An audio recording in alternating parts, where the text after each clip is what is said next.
Hello, my happy readers. It's Shed Time Stories with Issy. Are you ready to share a new story?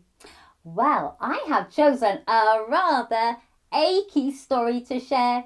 The title is Clifford the Crocodile Loses His Two Front Teeth. If you have this book at home, you can read along with me. The author, the person who has written this story, is Darryl Warren. And the illustrator, the person who has drawn all the pictures, is Alex Crump. Now we're going to meet Clifford the Crocodile. He has a rather painful problem. Shall we read and find out what happens?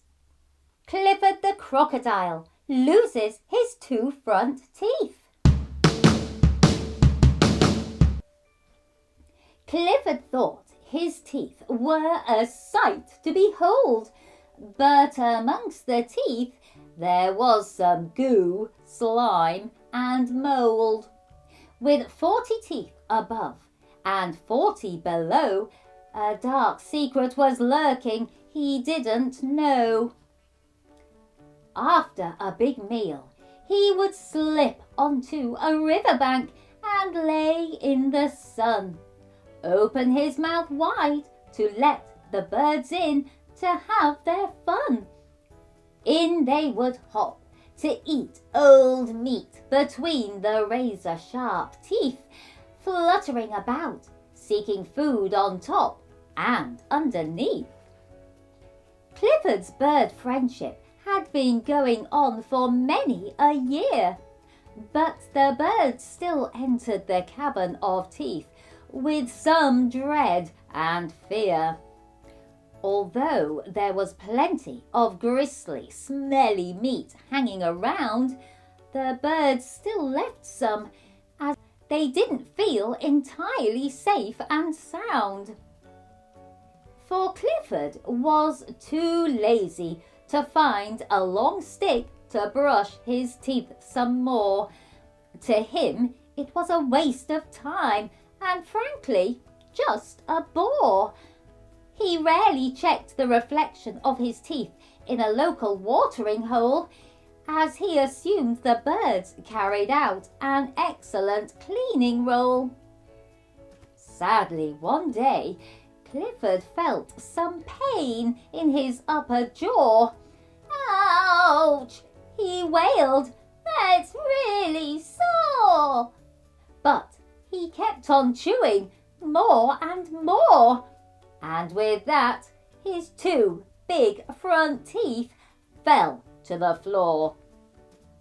"Oh no," he thought. "Without those teeth, I'm going to look all gummy. And I need them both to help feed my big fat tummy." Luckily, Clifford's friendly dentist lived at the end of the next creek. But he didn't like dentists, as they made him cry and shriek. Danny the dentist looked, tutted and frowned. "Did you pick up the teeth that fell on the ground?" "Here they are," Clifford said, holding them up with a toothless grin. And with that, Danny took them and glued them straight back in. Unfortunately for Clifford, as he clambered out of the dentist's chair, he banged his snout. "Ouch!" he yelped as the two glued-in teeth fell out.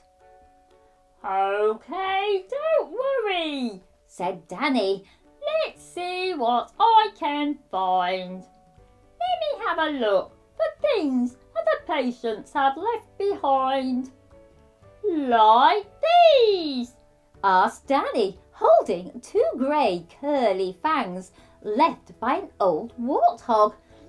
"Or what about some smaller, straighter ones from an African wild dog?" "Please," explained Clifford. "They're too curly, and they're not grand enough for me. I want something special for everyone to admire and see. I have these 2 elephant tusks, but they're too big to help you eat and chew. And, advised Danny, they are much too large, even for you. Plus they're too long, so they would drag on the floor. Even eating with them will be difficult, if not a chore. Nonsense, cried Clifford. They're wonderful. Go on, put them in, replied Danny. But your snout is far too long, narrow and thin. Please, ordered Clifford. File them down so they fit into place. I don't mind, even if I have to wear a brace. Danny got out his largest pliers and drills that he needed. On seeing these, "No, not those!" Clifford cried, begged and pleaded. "But I need these utensils," explained Danny, "to get these 2 teeth in. It won't hurt. Sit back, open wide, and let me begin." As the sun was going down, with the sky turning red, poor old Danny was tired and thinking about his bed. Surprisingly, the new teeth fitted better than Danny had thought, nearly as good as Clifford's original ones that he'd brought. On leaving, Danny the dentist said, "From now on, clean your teeth after you eat, particularly well after chewing smelly old meat." So kids, please think of Clifford when brushing your teeth morning and night to keep your teeth healthy, shiny, bright and white. Now the other animals stop and stare, as this type of crocodile is extremely rare. Clifford now has to walk along with his mouth open wide, so his new teeth don't drag on the floor with every stride. Oh, what a fun and achy story that was. Achy because poor Clifford had toothache. He lost his 2 front teeth. I'm so glad though that Danny the dentist could help him out. And Clifford got a new set of teeth, bright and shiny. Not quite the same, but Clifford loved them. I do hope you keep your teeth super clean and bright, brushing them morning and night. I hope you've enjoyed today's Shed Time story. And if you want to, you can like, share, follow and subscribe to Shed Time Stories. Then you will be ready for the next book for us to share together. Bye-bye.